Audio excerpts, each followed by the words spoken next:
Britain's royal palaces. Majestic, It's absolutely dripping in history. luxurious, The White Drawing Room at Buckingham Palace is like a scene from a Disney film. and packed to the rafters with incredible secrets. Secrets that the royal family would much prefer not to be made public. From royal courtships to royal births to royal marriages and scandals, the palaces have played host to all of that. This series goes behind palace walls. The royal palaces represent the monarchy and have incredible history. We'll learn how these iconic creations were built. 16th century kings built with brick in a way that we wouldn't recognise today. This is George IV leaving his mark on the centre of London. Uncover the spectacular palace art housed within. The royal collection is vast, and I mean vast. It has more than 1 million objects spread across all of the royal palaces. Just imagine what has been collected over centuries. So this collection is unlike any other collection in the world. Discover their gruesome stories. It's an amazing insight into the royals' history, but also our common history. Frankly, if you're going to cut the head off a king, it's got to be done in a palace. And relive the recent events that shaped the modern royal family. The whole case was an absolute fiasco and a huge embarrassment. The Queen was particularly aggrieved that Harry had done it in the way that he had. This is The Secrets of the Royal Palaces.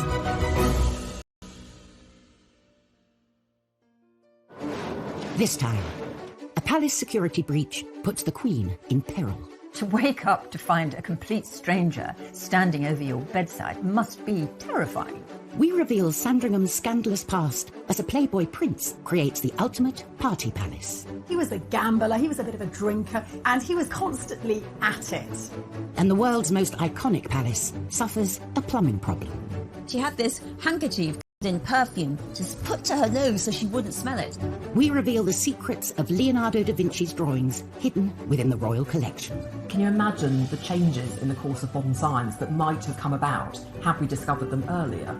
And we glimpse inside Windsor's coronavirus bubble. Like everybody, the Queen has had to make sacrifices during lockdown. Like the monarchs who have gone before her, the Queen has a range of spectacular palaces to enjoy. But she doesn't visit them on a whim. The royal year runs like clockwork. The Queen's calendar doesn't change. Every summer is at Balmoral and every Easter is always spent at Windsor. And for Christmas, there can only be one location, Sandringham in Norfolk.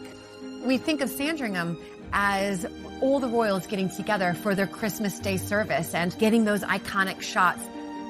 12th century, monarchs had spent the festive season at Windsor Castle. But this all changed when the royals put down roots at this much-loved family home. Set in 20,000 acres of Norfolk countryside, this mini-kingdom has been the private home of 4 generations of British monarchs. Sandringham's not an obvious regal property. It's often criticised for just being a country house and not a necessarily very distinguished one either. But the point of it is that it is comfortable.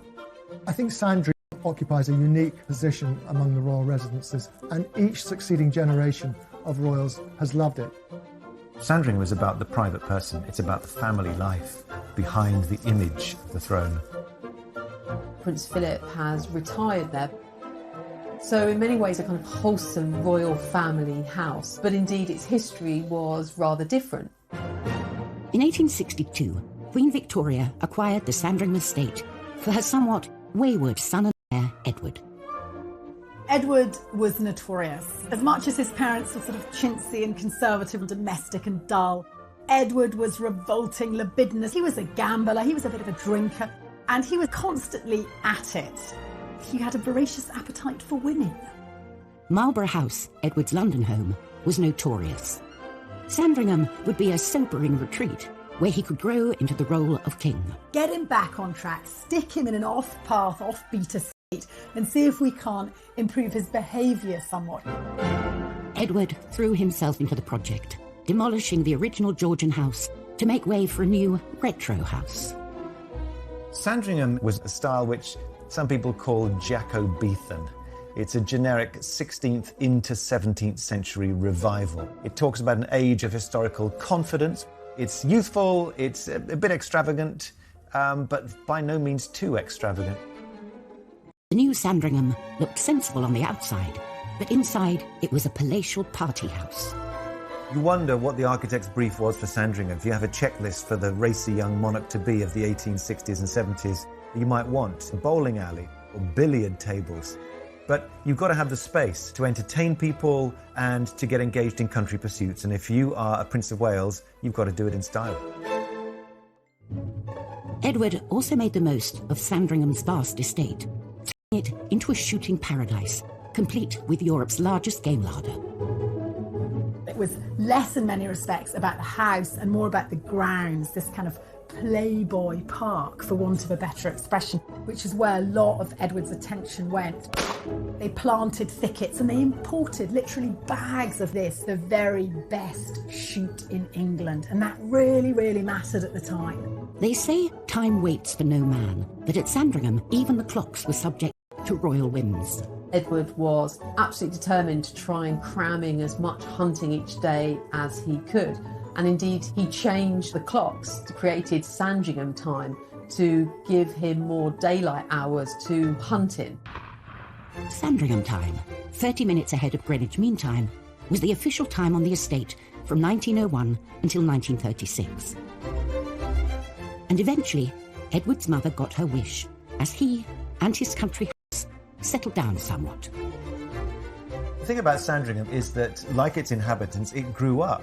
It went from being a place of billiards and bowling to more cultured pursuits as Edward VII and Queen Alexandra and their children all evolved and grew up.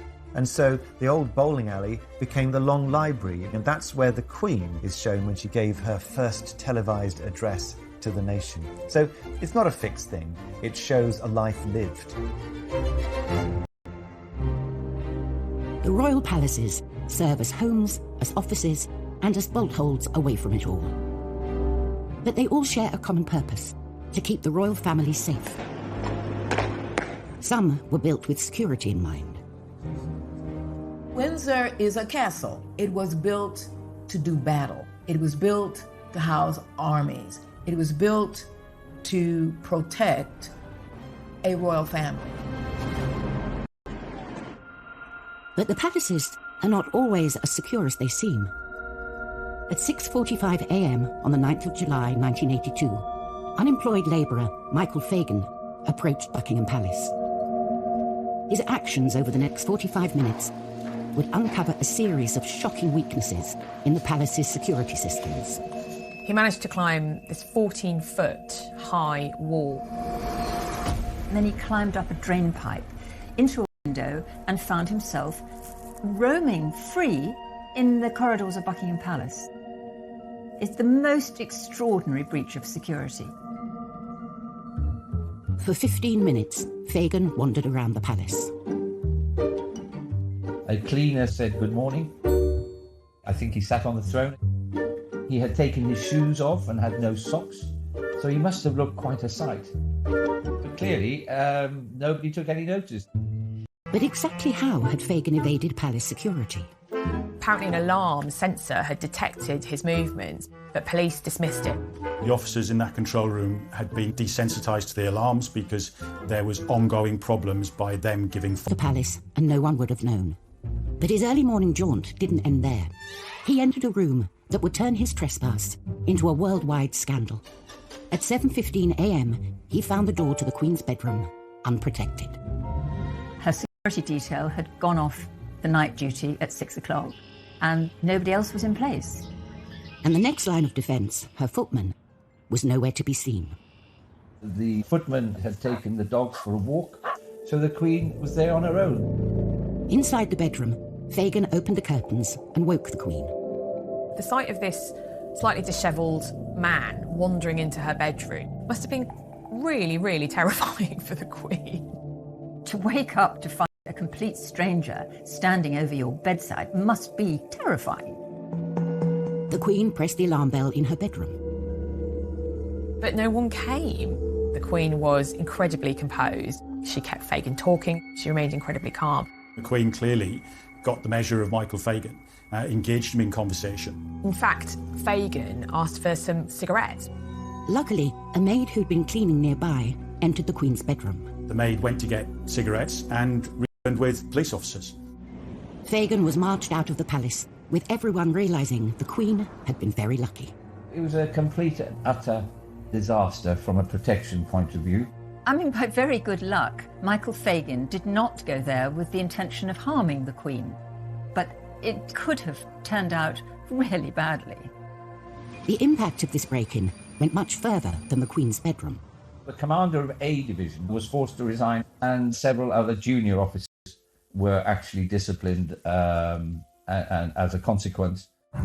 Changes to palace security were made, with more armed police officers and upgraded security systems. And it seemed to do the trick. Buckingham Palace remained watertight for 20 years. But in 2003, tightened security was breached to an even more terrifying degree, when an undercover journalist revealed how easy it was to get to the very heart of the royal palace. He even served the Queen and the Duke of Edinburgh their breakfast. Coming up in Secrets of the Royal Palaces, we learn how a king lost his head in front of his palace. One moment you're decorating your palace, next moment you're executed outside it. And we uncover the groundbreaking Leonardo da Vinci drawings that lay hidden inside Windsor Castle. For about 250 years, these discoveries lay secret, hiding in the royal collection.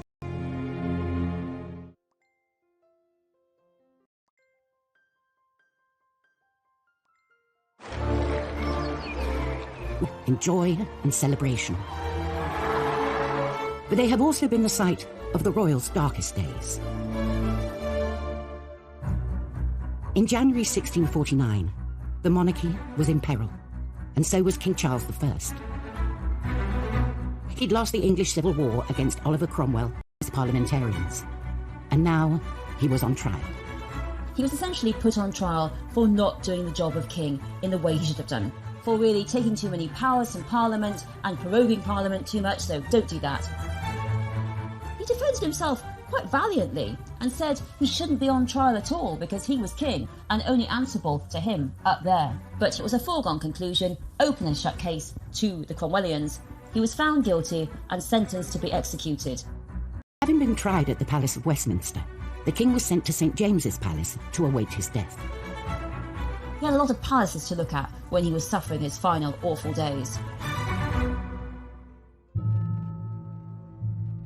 On the 30th of January 1649, Charles was marched across St James's Park, not to Tower Hill, the traditional execution site, but to the Palace of Whitehall. Because frankly, if you're going to cut the head off a king, it's got to be done in a palace. And this wasn't just any palace.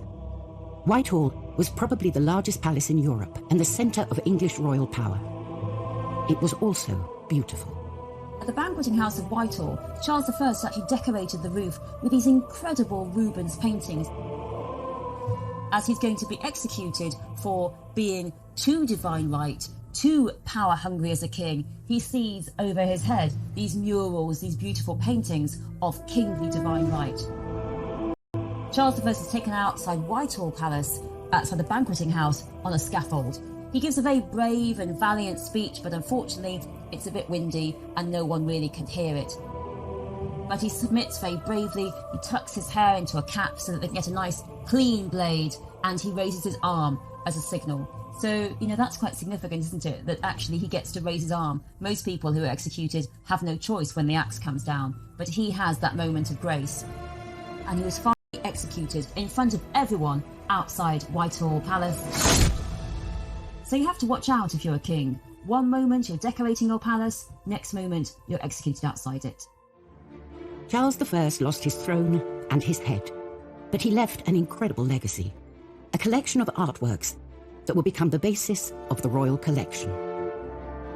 Charles I was a great lover of the arts. He recognised the power of collecting, the power of art to showcase the strength of the monarchy and of the court. When the monarchy was restored, the collection boasting over 1 million items. Some are proudly displayed on palace walls, and others are carefully archived and rarely seen. Windsor Castle's print room is home to an extraordinary collection of some 600 drawings by Leonardo da Vinci.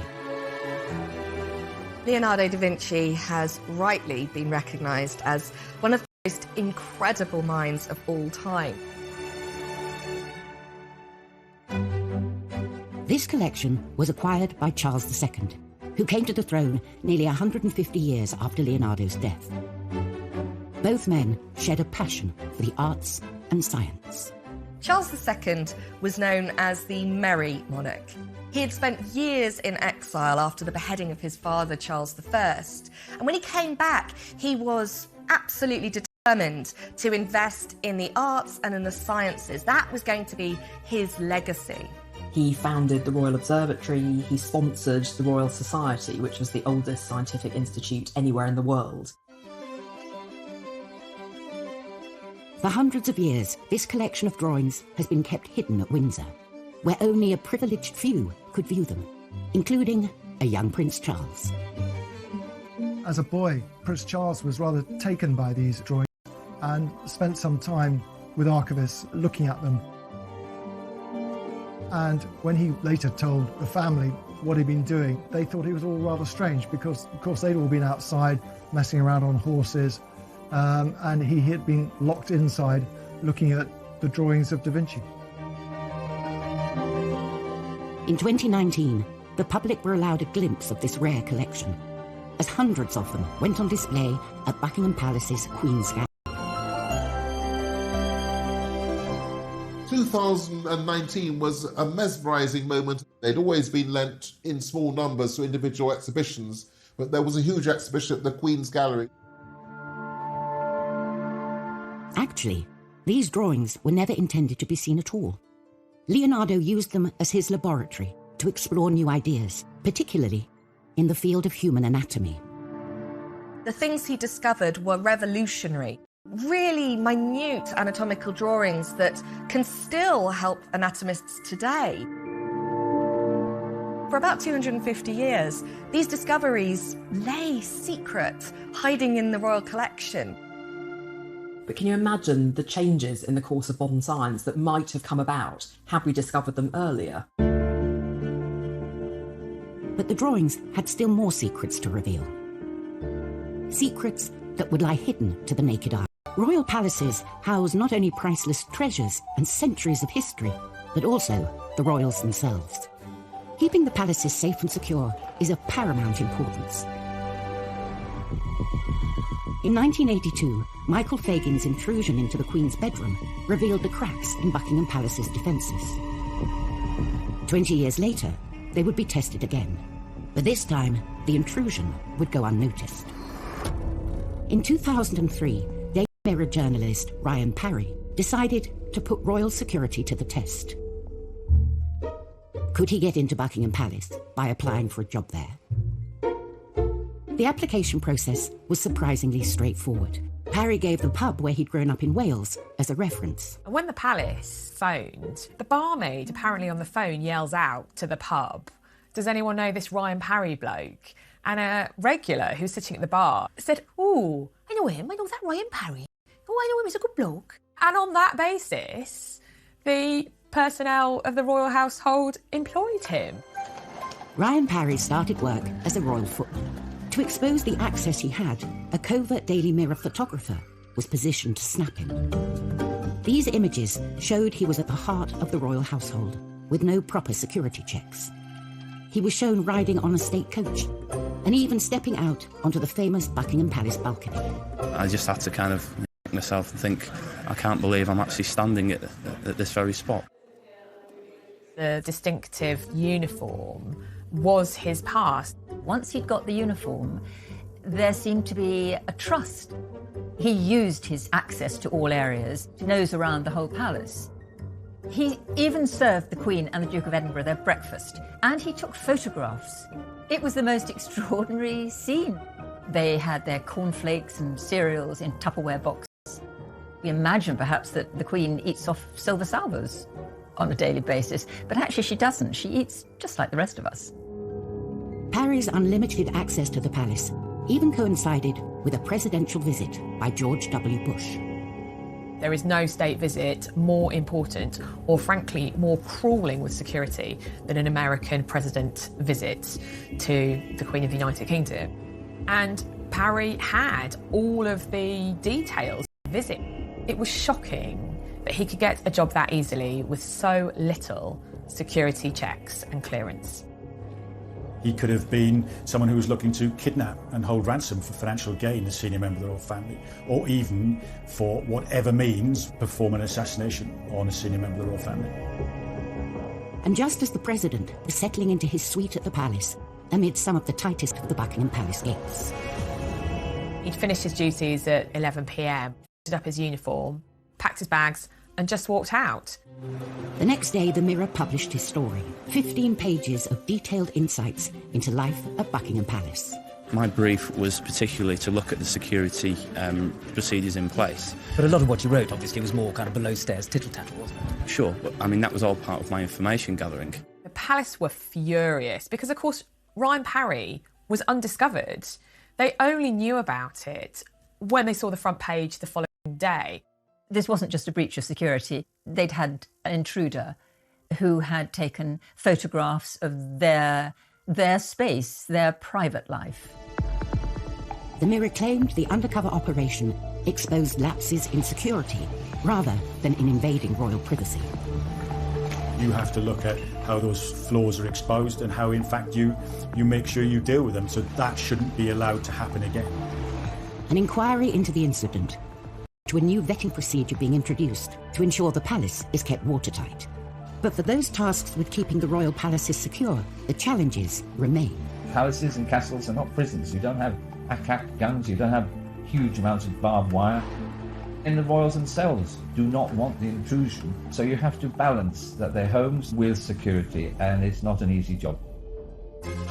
Still to come on Secrets of the Royal Palaces, we reveal Windsor Castle's invisible Leonardo da Vinci drawings. It's an incredibly rare privilege to be able to see them in the flesh. They're not normally able to be on display.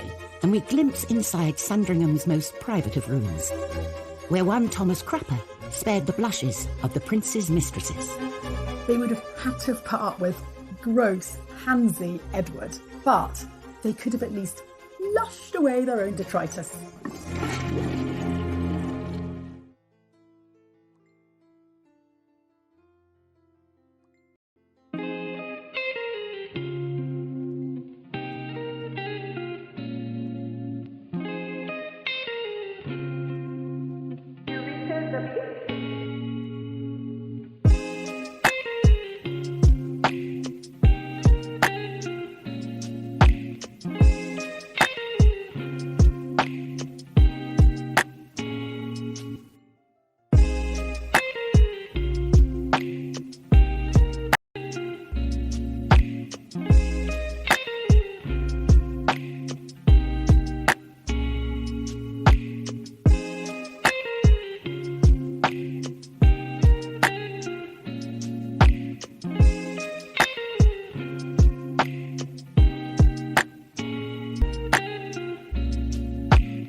The royal palaces are home not only to the royal family, but to some of the most important artworks on the planet.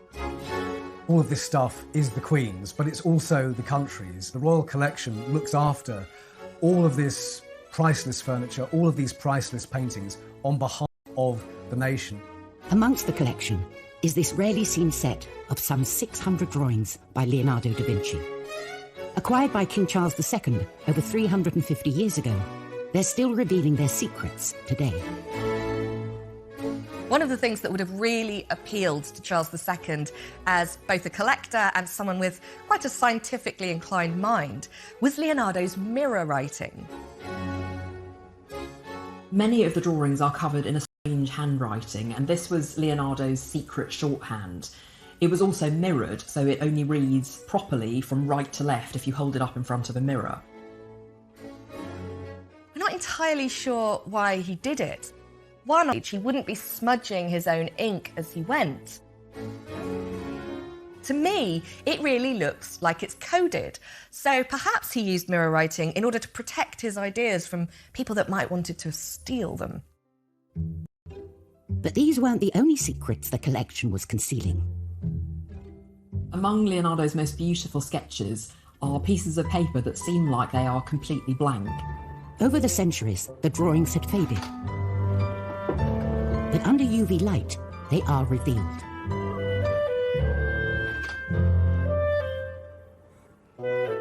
These scans show some colour that has faded away, sketch lines that we didn't know existed. There's one particular image of a horse that we didn't know Da Vinci had done because it faded so badly no one could see it until it was scanned. Over 500 years after they were drawn, these treasures of the royal collection are still disclosing new information. There is an intimacy, an immediacy, a modernity about them that looks to me like they could have been drawn just yesterday or today. The drawings he created are extraordinary. There's nothing else like them. The royal palaces and the artworks they contain celebrate the nation's history. But there are some moments in the past that the royals would rather forget. Buckingham Palace hosts over 50,000 visitors a year, and everything must be just so. But during the reign of Queen Victoria, the usually fragrant air was fouled by the Great Stink. A visitor to Buckingham Palace in the 19th century would have come near to fainting from the smell. It was disgusting. It was awful, and that was because the sewers, they were completely overloaded, so they leaked.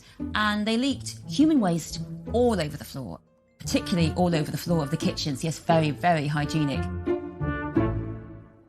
And so there's Victoria, the most powerful woman in the world, and she is living in a palace full of leaked human waste. It's completely disgusting. But it's not just Buckingham Palace that's the smelliest, perhaps least hygienic palace in the world. The whole of London is really very bad smelling. And that was literally because the sewage system wasn't up to it. And people at the time said that the Thames was actually black. And all this reached a head in the summer of 1858, which is known as the Great Stink.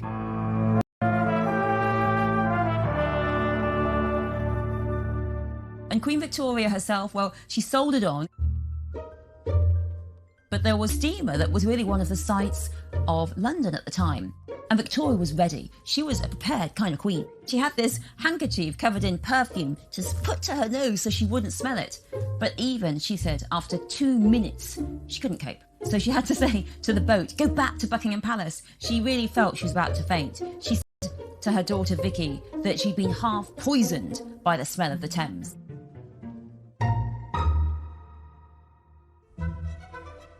The royals might have hoped this was the end of their toilet troubles.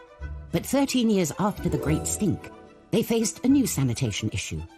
This time, the problem wasn't at Buckingham Palace, but at Sandringham. Queen Victoria bought the Sandringham estate for her 21-year-old son Edward, in the hopes that it would offer a calmer, healthier lifestyle. But at this idyllic country residence, a deadly threat lay undetected, and the heir to the throne was left fighting for his life. In 1871, Edward, the Prince of Wales, got really sick with typhoid fever, and it created a huge national moment of emergency. The press reported daily Edward's battle for survival. Tensions were raised because his father, Prince Albert, had died of typhoid only 10 years earlier. A great inquest was undertaken about where he might have got typhoid from. And so the issue of how to create a clean, safe, sanitary environment was something taken with the utmost seriousness. As part of the investigation into how the prince might have got typhoid, it was thought that contaminated water at Sandringham might have been the cause. The solution was for a 60-foot high tower. It had on the top of it a 32,000-gallon iron tank, which contained the water from a new spring which had been drilled. And all that fresh water then would be enough to power the taps and the toilets down in the house, but was also strong enough for 4 fire hoses to be sprayed over the roof of the place. 7 years after Edward survived typhoid, the Appleton Water Tower was completed. Built in a Byzantine brick style, it sits on the highest point of the Sandringham estate. There's an extra benefit to that because a royal viewing gallery was set underneath the tank, which gave sweeping views across North Norfolk. They must have had their fingers crossed that the tank held over the royal family. And works were carried on inside the building too.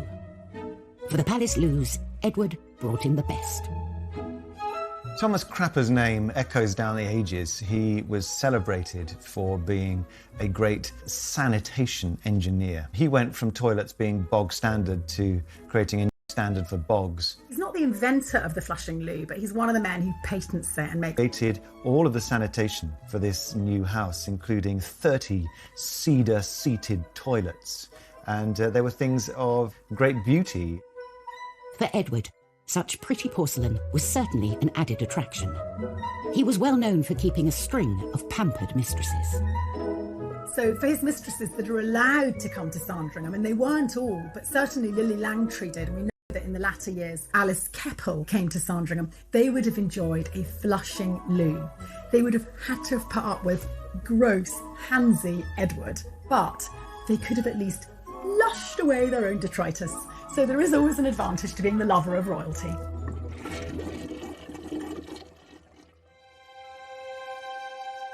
Throughout history, the British royal palaces have withstood wars, floods and fires.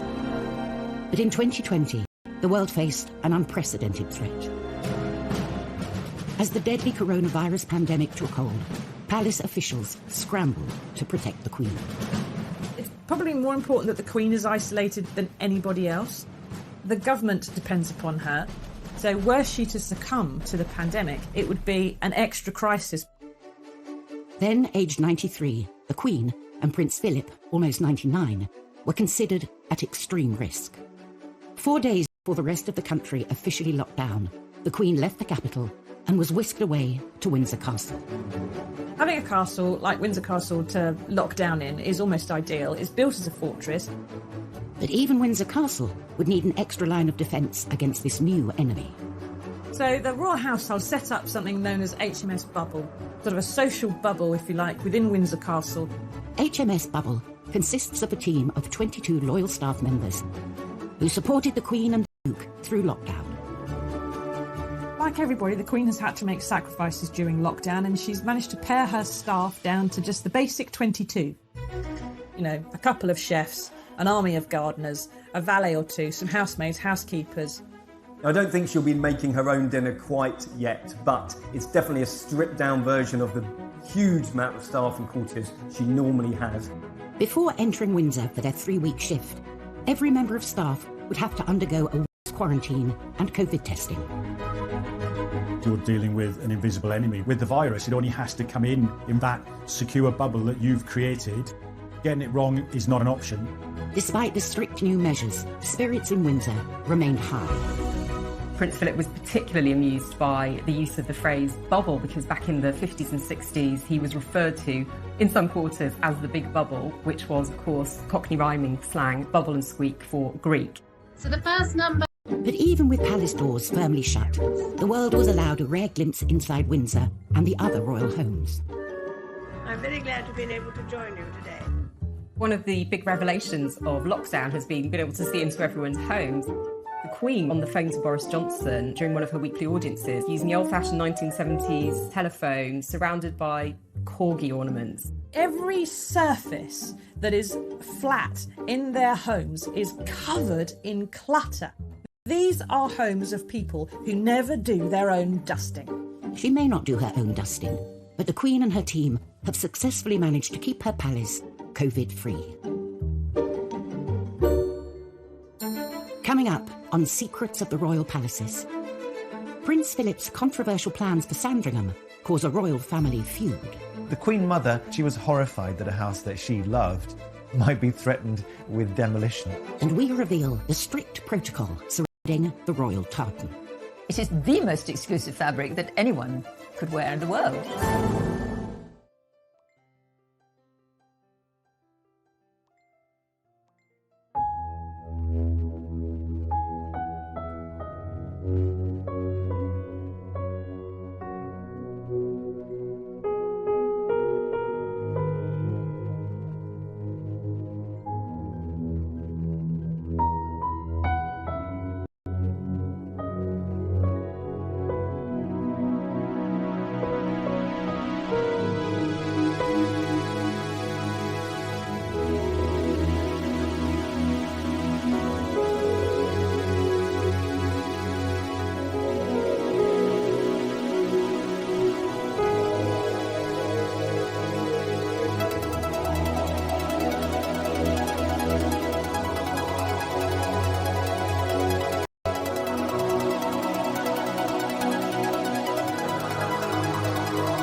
Sandringham. This traditional country house is much loved by the royal family, and by one senior royal in particular. Sandringham Estate is really the kingdom of Prince Philip. It was given to Prince Philip by the Queen after her accession, and the fact that he's retired there really shows that it's there that he feels most at home. But the old house hasn't always enjoyed universal acclaim. If you look at the critiques of Sandringham, it's never held up as a fine piece of architecture. In fact, it was said under George V that there wasn't one fine stick of furniture or bit of art in the place with the exception of some tapestries. Philip had his sights set on a rather radical makeover. It might surprise us to think of the Duke of Edinburgh suggesting that Sandringham should be demolished. But once upon a time he did that in 1960. If Sandringham needed to be swept with a new broom, the Duke of Edinburgh was the man to wield it. Philip carved out this role as a bit of a moderniser. Now, that's not how we'd see him today, but give the guy a break. He's in his 100th year. Prince Philip proposed that it should be pulled down and the dusty old rooms might be replaced with something altogether more modern and befitting of a 20th century monarchy. He looked to an architect called David Roberts, who'd used a brick modernism, large windows and open planning to create new types of space and lots of light. Amidst an atmosphere of post-war optimism, the Queen was sympathetic to Philip's modern ideas. But then the Duke came up against a formidable opponent. The Queen Mother hadn't really bought into that whole picture, and she was horrified that a house that she loved might be threatened with demolition. Queen Elizabeth faced a dilemma: back her beloved Philip or put family and tradition first. This isn't just a royal residence. It's somewhere that the Queen is hugely emotionally invested in. Her grandfather and her father adored Sandringham. Ultimately, the Queen Mum got her way. The Queen rejected Philip's plans, and the nation was spared the 1960s concrete palace. So Sandringham stayed there since. The interiors are still largely as they were in the 19th century. The sitting room is kind of full of knickknacks. There's the feeling that Queen Alexandra or Queen Mary have sort of just left the room. So not necessarily everybody's taste, some might say a bit over the top, but actually very, very intimate and warm and cosy.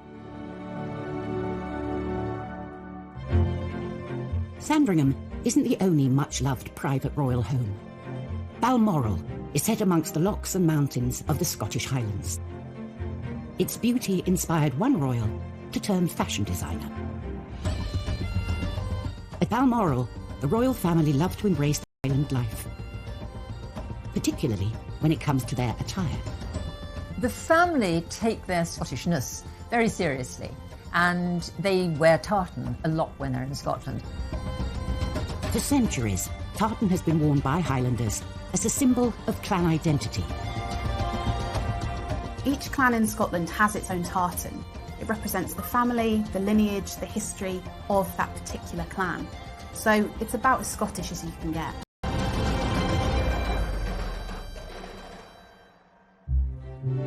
When Victoria and Albert bought Balmoral, they were keen to look the part. But as a non-Scot, Albert had no tartan. So he decided to design his own. The Balmoral tartan that was designed by Prince Albert, and it's grey and red and black. It's quite distinctive. The mottled grey background of the Balmoral tartan is supposed to represent the granite that can be found locally around Balmoral. It was slightly amended by Edward VIII, so now the version we have today is similar but slightly softer in tone. But what makes the Balmoral tartan so unique is its exclusivity. The use of the fabric has for many years been strictly controlled. The Queen is the person who has to decide if anyone else is allowed to wear it, so even those in the royal family have to get her permission. But there are a few chosen non-royals who are permitted to wear the tartan.